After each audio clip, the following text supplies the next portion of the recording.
बिस्मिल्लाहिर्रहमानिर्रहीम। अस्सलाम वालेकुम नाज़रीन, मैं हूँ फैयाज़ राजा और आप देख रहे हैं आपका अपना यूट्यूब चैनल। दोस्तों, वफाकी हुकूमत इस्लामाबाद और रावलपिंडी से मजदूर सहाफ़ी के ज़राए से ख़बरें, मालूमात और उन पर फिर हमारा तज्जिया और तबसरा लें जनाब। एक सफ़ा सेम पेज तो हुआ लीरो लीर और आज छुट्टी के दिन कन्फर्म इत्तलात के इस वक्त दो मुख्तलिफ इंतहाओं की जानिब बढ़ रहे हैं। इमरान खान साहब के वो दुश्मन जो कि ख़ुद को इमरान खान साहब का मुश्तरका दुश्मन करार देकर ख़ुद को जो है वो एक दूसरे के बराबर करार देकर इमरान खान साहब को अपना मुश्तरका दुश्मन करार दे रहे हैं। और अब जनाब बड़े एंकर, वेले कालम नगार और मुलाजम साफ़ी के कालम की वजूहात भी सामने आ गई। असल में मामला क्या है? अहम तरीन तैनाती बड़े मामले के ऊपर जनाब कन्फर्मेशन आ गई कि नवाज शरीफ और फील्ड मार्शल साहब आमने सामने हैं और शहबाज शरीफ की और मरियम नवाज़ की तमाम तर कोशिशों के बावजूद साफ साफ इनकार कर दिया गया है और कहा यह गया है कि नवंबर 2025 के अंदर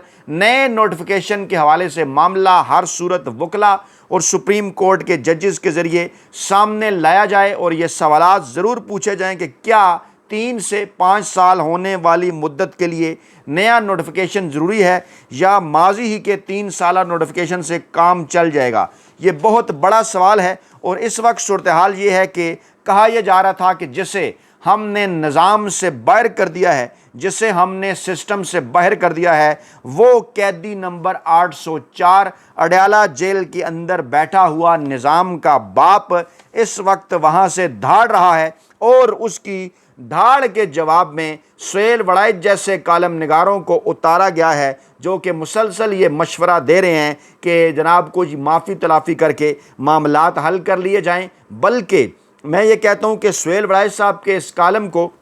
उनकी मोहसिन नकवी साहब से जो दोस्ती है बरसा बरस की, जिसके मुतल्लिक उन्होंने कालम में भी लिखा, इससे अलहदा करके नहीं देखा जाना चाहिए। मोहसिन नकवी साहब ही वो शख्सियत हैं कि जिन्होंने अली अमीन गंडापुर साहब से एक से ज़ायद मरतबा मुलाकातों के अंदर इस बात की जानिब इशारा किया कि इमरान खान साहब से, बुशरा बीबी साहबा से माफ़ी मांगी जा सकती है, उनसे माजरत की जा सकती है उस केस पर जो इद्दत का केस उनके ऊपर बनाया गया। आप इमरान खान साहब को समझाएं, मुस्तकबिल सियासी अपना महफूज करें, बनी गाला चले जाएं, हम उनके साथ मामलात बेहतर करने को तैयार हैं। और दूसरी जानिब मोहसिन नकवी, जिनके मुतल्लिक सुहेल वड़ाइच साहब ने खुद ये लिखा कि वो पाकिस्तान के आर्मी चीफ साहब की बड़ी तारीफ़ें करते हैं, उनके बड़े करीब समझे जाते हैं, उनकी बाकायदा तौर पर वो नुमाइंदगी कर रहे हैं मौजूदा हुकूमत के अंदर, और चाहे क्रिकेट बोर्ड के चेयरमैन के तौर पर हों, पंजाब के वज़ीर आला के तौर पर हों और पाकिस्तान के वज़ीर दाखिला के तौर पर हों। उन्होंने पाकिस्तान की खिदमात की बजाय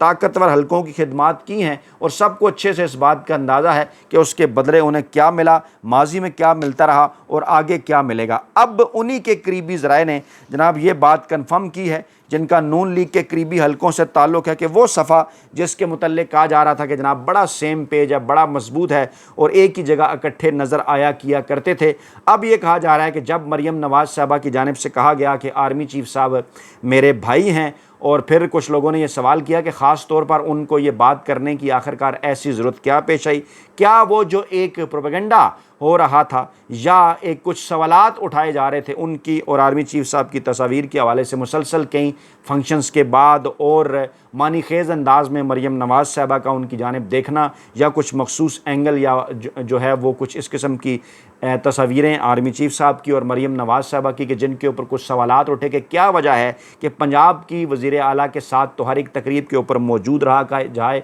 मुल्क के अंदर KPK, बलूचिस्तान और सिंध के वज़ीर आला भी तो हैं, क्या पंजाब क्या जो सिर्फ पंजाब है वही पाकिस्तान है? इस किस्म के सवालात के बाद जब मामलात आगे को बढ़े तो फिर मरियम नवाज़ साहबा ने ये स्टेटमेंट दी कि आर्मी चीफ साहब मेरे भाई हैं। उसके बाद फिर कुछ लोग खटके, कान खटके, बल्कि उनकी आंखें भी, दिमाग भी खटके इस हवाले से। जब मुख्तलिफ जगह पर फ़ोन घुमाए गए, मुख्तलिफ जगह पर राब्ते किए गए, मालूमात हासिल करने की कोशिश की गई, तो कहा गया कि जनाब आज ये जो छुट्टी का दिन है, इसी दिन आपको ये कन्फर्म कर दिया जाता है कि वो जो सेम पेज था, वो जो एक सफ़ा था, वो जनाब फट चुका है। और उसी सफ़े फटने के नतीजे ही में ही सुहेल वड़ाइच साहब मुसलसल 2 कालम लगातार लिख कर ये मशवरा दे रहे हैं कि इमरान खान साहब पाकिस्तानी इस्टेब्लिशमेंट के साथ डील कर लें। अब ये मामला क्या है, वो सफ़ा कैसे और क्यों कर फटा, इसका एक बाकायदा तौर पर बैकग्राउंड है, ज़रा पीछे हमें जाना होगा। सूरत हाल जनाब इस वक्त ये है कि अब से थोड़ी देर पहले नैयर बुखारी साहब, जो कि आसिफ जरदारी साहब के बड़े करीब समझे जाते हैं, उन्होंने जनाब एक स्टेटमेंट दी है। इस वक्त अवामी नेशनल पार्टी की आल पार्टीज़ कॉन्फ्रेंस चल रही है, वहाँ पर अवामी नेशनल पार्टी भी 1973 के आइन की बात कर रही है। नैयर बुखारी साहब ने कहा कि जनाब जितने भी बुरे हालात हों पाकिस्तान के अंदर, सियासी जमातों ही से बात करनी चाहिए और किसी भी मुफाहमत के लिए सियासी रहनुमाओं ही को एक दूसरे के करीब आना चाहिए। अब ये बात क्यों कही है नैयर बुखारी साहब ने? क्या उनके पास किसी किस्म की कोई इत्तलात हैं कि पाकिस्तान के जो ताकतवर हलके हैं, जो पाकिस्तान की इस्टेब्लिशमेंट है, वो इमरान खान साहब के साथ मुफाहमत करना चाहती है? इस किस्म के दावों और नारों और ऐलानात के बावजूद कि इस्टेब्लिशमेंट का या फ़ौज का सियासत के साथ कोई ताल्लुक़ नहीं, पाकिस्तानी अवाम दुनिया भर की और पाकिस्तान के तजिया निगार इस पर कतन यकीन करने को तैयार नहीं है। और वो तमाम बड़े एंकर, वेले कालम निगार और मुलाजम साफ़ी जो इमरान खान साहब पर सवालात उठाते थे कि आप सियासतदानों से क्यों बात नहीं कर रहे, आप इस्टेब्लिशमेंट से क्यों बात करना चाहते हैं, वो सुहेल वड़ाइश साहब के कालम के बाद दांतों में उंगलियां दाबे बैठे हैं। क्योंकि वड़ाइश साहब ने तो बड़े वाज़े अंदाज में ये कह दिया है कि आर्मी चीफ साहब ने कहा है कि सियासी मुसालियत जो है वो सिर्फ़ और सिर्फ दिल से, सच्चे दिल से माफ़ी मांगने से मुमकिन है। और लोग ये सवालात उठाते नज़र आ रहे हैं कि सर जनाब हजूर, अगर आपका सियासत से कोई ताल्लुक़ नहीं तो फिर सियासत मुसालियत की बात सुहेल वड़ाइश के कालम के अंदर आपके अल्फाज के ज़रिए पाकिस्तानी अवाम तक क्यों कर पहुँच रही है? सियासी मुसालियत आप सियासी जमातों के अंदर होने दें, चाहे वहाँ सच्चे दिल से तौबा की जाए या किसी एग्रीमेंट के ऊपर पहुँचा जाए कि सिविल सुप्रीमेसी होगी और पाकिस्तानी सियासत के अंदर मुस्तकबिल में जो ताकतवर इदारे हैं, ताकतवर हल्के हैं, उनका कोई किरदार नहीं होगा। फिर ये भी कहना कि जनाब जिन्होंने माफ़ी मांगी वो फरिश्ते बन गए और जिन्होंने माफ़ी नहीं मांगी वो शैतान बन गए, क्या इशारा है इसके अंदर? क्या कहा जा रहा है? पीपल्स पार्टी और नून लीग को कहा के मुतल्लिक कहा जा रहा है कि उन्होंने माफ़ी मांगी, तभी आज फिर नैयर बुखारी साहब की स्टेटमेंट भी यही सवाल तो बनता है कि जनाब सियासतदानों को एक दूसरे के साथ मुफाहमत या मुसालत करनी चाहिए, उन्हें एक दूसरे के पास बैठना चाहिए। अब मामला क्या है नून लीग का? आगाज़ मामलात वहाँ से हुए थे कि जब नवाज़ शरीफ साहब ने लाहौर के अंदर कुछ अपनी मर्ज़ी से करवाए गए सर्वे के बाद जब उन तक ये नताइज पहुँचे कि जनाब लाहौर के अंदर भी उनकी मकबूलियत तो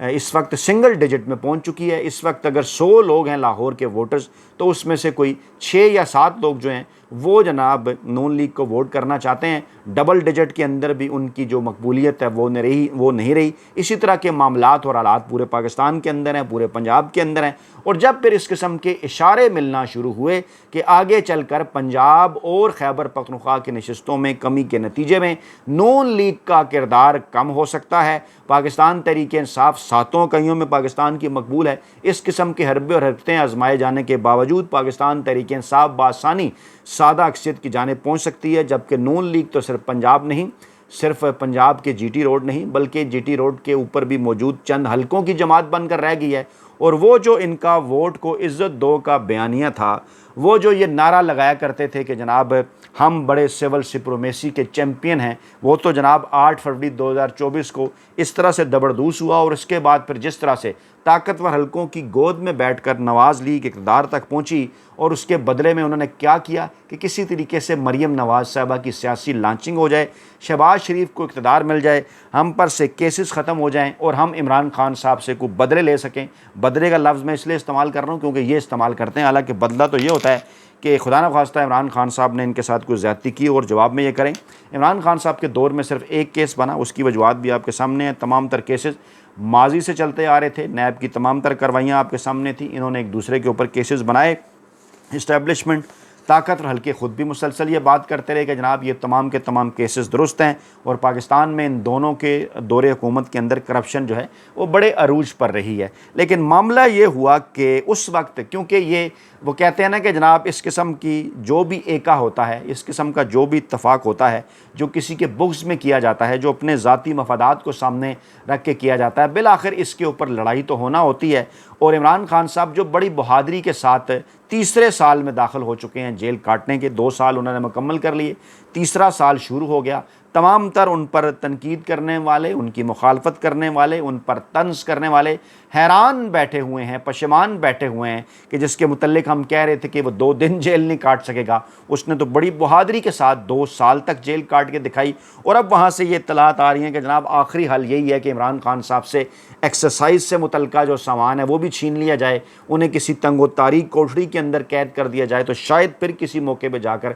इमरान खान साहब को तोड़ा जा सके। वहाँ से आने वाले लोग तो यही बात कर रहे हैं कि वो नहीं टूट रहा, और बड़ा ही वाज़ेह और साफ पैगाम उसने दिया है कि इस तरह से वो नहीं टूटेगा। सिविल सुप्रीमेसी के ऊपर, आइन कानून जमहूरियत पाकिस्तानी अवाम के हकूक़ पर किसी किस्म का कोई समझौता नहीं होगा। अब जनाब नून लीग और पीपल्स पार्टी की ये ख्वाहिश ठहरी, उन्हें इस बात का अंदाज़ा हो गया कि अगर हमने एक्सटेंशन दे दी, ये 2 बरस की नहीं, इससे बाद अगले 5 बरस की भी अगर मामलात 2027 से 2032 की जानिब बढ़ने लगे तो फिर हमारे हाथ में क्या आएगा। मरियम नवाज़ साहबा सब कुछ लुटा कर, सब कुछ खो कर यहाँ तक पहुँची हैं। बिलावल भुट्टो जरदारी साहब तो सब कुछ लुटा कर, सब कुछ खो कर अभी तक उनको वो मंजिल ही नज़र नहीं आई जिस पर उनकी नज़र है। और आसिफ जरदारी इस्टेब्लिशमेंट की भरपूर खिदमत करके उनके लिए वो मंजिल हासिल करने की कोशिश कर रहे हैं, लेकिन वो मंजिल दूर नज़र आ रही है। अब नया मुतालबा आ गया जनाब सामने कि नहीं जनाब, हमारे पास तो 5 नहीं 10 साल का प्लान है। आपने सिर्फ ये नहीं कि ये 2 साल बढ़ाने हैं 27 तक, आपने तो आगे 32 तक हमें अगली एक्सटेंशन भी देनी है 5 साल की। हम तो 10 साल के लिए आए हैं जनाब पाकिस्तान का प्लान लेकर। तो तब थोड़ा सा माथा ठनका जरदारी साहब का भी और नून लीग का भी। जरदारी साहब तो फिर डील करने के चक्करों में पड़ गए कि बदले में हमें क्या मिलेगा, लेकिन नून लीग जिनको सब कुछ मिल चुका है शहबाज शरीफ और मरियम नवाज़ की सूरत, उन्होंने कहा कि इसके अलावा और हमें क्या मिल सकता है। मियाँ साहब ने जब इस ख्वाहिश का इज़हार किया कि क्या आगे चलकर मुझे कुछ मिलेगा, तो साफ इनकार हो गया। कहा गया कि नहीं जनाब, यही शहबाज और मरियम ही को आगे बढ़ा, शहबाज को और जनाब मरियम को आगे बढ़ाया जाएगा। तो फिर मियाँ साहब चौंके, क्योंकि सब कुछ तो अपना लुटा चुके हैं, वोट को इज्जत दो के साथ साथ। तो फिर जनाब उनकी जानिब से एक बार फिर चैम्पियन बनने का इरादा किया गया। शहबाज शरीफ साहब को चौधरी निसार साहब के पास भेजा गया, उन तक ये पैगाम पहुँचाया गया कि आप अपने पुराने दोस्त इमरान खान साहब को किसी तरीके से राज़ी करें कि मिलजुल कर खेलते हैं जनाब, इनका मुकाबला मिलजुल कर करते हैं, और हम 2/3 अक्सियत के साथ कुछ नहीं कर पाएंगे, आप भी नहीं कर पाए, आगे भी आपको नहीं लेने दी जाएगी, लेकिन अगर आप हमारे साथ मामलात तय कर लें तो इस वक्त जो पाकिस्तान के ताकतवर हलकों का या जरदारी साहब का जो गठजोड़ है उसको हम दोनों पंजाब की जो बड़ी जमातें हैं वो तोड़ सकती हैं। लेकिन मियाँ साहब को ये किसने बात कह दी कि वो इस वक्त पंजाब की बड़ी जमात हैं? इस वक्त तो सर्वेज ये बता रहे हैं कि पंजाब के अंदर उनकी मकबूलियत तो बहुत कम हो चुकी। 2024 के इलेक्शन ने यह बात वाज़े कर दी कि लोग नून लीग को वोट देने को तैयार ही नहीं, लोग नवाज़ शरीफ, शहबाज शरीफ और मरियम नवाज़ के ऊपर किसी किस्म का एतबार करने को तैयार नहीं। इस बात का एहसास ताकतवर हलकों को, रियासत को, इस्टेब्लिशमेंट को भी हो चुका, इसलिए उनका भी ये ख्याल है कि अब इस सफ़े से उतर कर दूसरे सफ़े पर जाना चाहिए। और दूसरे सफ़े की सूरत में जरदारी उनके सामने मौजूद हैं जो मुसलसल उन्हें ब्लैकमेल कर रहे हैं और बदले में उनके पास कोई अवामी मकबूलियत नहीं है। फिर उन्होंने सोचा चलें फिर पहला और अच्छा सफ़ा जो था सबसे इमरान खान साहब का, उनकी जानिब चलने की कोशिश करते हैं, उन्हें मनाने की कोशिश करते हैं और कहते हैं कि जनाब माफ़ी तलाफ़ी कर लें और मामलात को ठीक कर लें। और उन पर यह वाज़े करते हैं कि जनाब मरियम नवाज़ साहबा के साथ, नून लीग के साथ, शहबाज शरीफ के साथ, नवाज़ शरीफ के साथ हमारा जो सफ़ा था वो जनाब फट चुका है। और इसलिए आज छुट्टी के दिन इत्तलात एक बार फिर यही हैं कि इमरान खान साहब के साहबजादों से रब्ता किया गया, अलीमा खान साहबा के साथ रब्ता किया गया एक ऐसी शख्सियत की जानिब से कि जिसने इस रब्ते में ये नहीं बताया कि वो इस्टेब्लिशमेंट के पैगाम रसां हैं, बल्कि उन्होंने ये बताया कि वो जनाब इमरान खान साहब के बड़े ममदू हैं, वो इमरान खान साहब से बड़ा प्यार करते हैं, उनकी ख्वाहिश है, उनकी ये कोशिश है कि किसी न किसी तरीके से इमरान खान साहब जो है वो मुसालत के नतीजे में साफ शफाफ इलेक्शन अगर हों तो दोबारा से इक़्तिदार में आ जाएँ। अब ये पैगाम पहुँचाया जाता है इस तरह से इमरान खान साहब के साहबजादों और अलीमा खान साहबा को कि पाकिस्तान तहरीक इंसाफ की क़यादत को इसकी सुनगुन न मिले। और कहा यह जाता है कि तहरीक इंसाफ की क़यादत के मुतल्लिक इमरान खान साहब क्योंकि पहले ही इस मौक़े पर पहुँच चुके कि ये जनाब नशिस्तें लेकर वो कहते हैं ना चूरी खाने वाले मिट्टू साबित हुए और पाकिस्तानी अवाम की रहनुमाई ना कर सके, पाकिस्तानी अवाम ख़ुद निकलती रही और बिल आखिर फिर अलीमा खान, इमरान खान साहब की बहनों, इमरान खान साहब के साहबजादों को मैदान में आना पड़ा। और अब इस्टेब्लिशमेंट ये चाहती है कि इमरान खान साहब की बहन और इमरान खान साहब के साहबजादों के ज़रिए ये जो पहुँचाया जाने वाला पैगाम है इसके किसी नतीजा खेज़ जो है वो इसके वो जिसको कहते हैं ना कि इसका अगर कोई नतीजा निकले तो वो नतीजा इस सूरत में निकले कि इमरान खान साहब और पाकिस्तान तहरीक इंसाफ एक पेज पर आएँ। लेकिन इमरान खान साहब ने ये बात बड़े ही वाज़े अंदाज में इससे पहले कई बार की हुई है कि जनाब 3 बातें हैं बड़ी वाज़े और साफ़। साइफ़र 9 मई और 8 फरवरी 2024 का इलेक्शन। जब तक ये पुराने हिसाब किताब, वो जो कर्ज़ रखते थे ना, वो जो कर्ज़ रखते थे, वो नहीं कह रहे कि वो जो कर्ज़ रखते थे दुकान बढ़ा गए, वो वाली बात नहीं। खान साहब कह रहे हैं नहीं जनाब, दुकान बढ़ानी नहीं है, बल्कि सबसे पहले आपने इस कर्ज़ का फ़ैसला करना है। इन 3 मामलात का पहले फ़ैसला कर लें और उसके बाद मामलात आगे बढ़ेंगे कि मुसालत हो भी सकती है या नहीं। तो ये थी जनाब आज की ताज़ा 3 अपडेट्स। अपना बहुत ख्याल रखिएगा, दुआओं में याद रखिएगा। नई वीडियो के साथ जल्द हाजिर होंगे। अल्लाह ने के बाद।